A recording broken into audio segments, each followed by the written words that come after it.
శ్రావణ మాసంలో రెండో శుక్రవారం అంటే పౌర్ణమి ముందు వచ్చే శుక్రవారం అయితే మనం వరలక్ష్మి వ్రతం చేసుకుంటూ ఉంటాం కదా.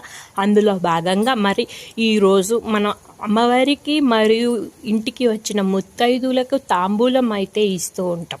అందులో నేనేమేమి ఇచ్చాను అనేది చెప్తానన్నమాట.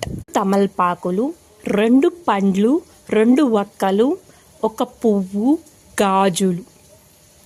కాకుండా శ్రావణ మాసం అంటేనే స్పెషల్ మాసం కాబట్టి శనగలు కూడా వాయనంగా ఇవ్వటం అయితే జరుగుతూ ఉందన్నమాట. ఇవి నేను ఇచ్చినవి. ఇంకా ఉంటే బ్లౌజ్ పీస్ పెట్టవచ్చు, లేదు అంటే బ్లౌజ్ పీస్ పెట్టకపోయినా ఏం కాదు. ఇంటికి వచ్చిన ముత్తైదుకి ఎలాగ కూర్చోపెట్టి బొట్టు పెట్టి పసుపు రాసి ఈ వాయనం అయితే ఇస్తూ ఉంటాం కదా, సరిపోతూ ఉంటుంది. ప్రత్యేకంగా పసుపు కుంకుమ ప్యాకెట్ కొని ఇవ్వను నేను.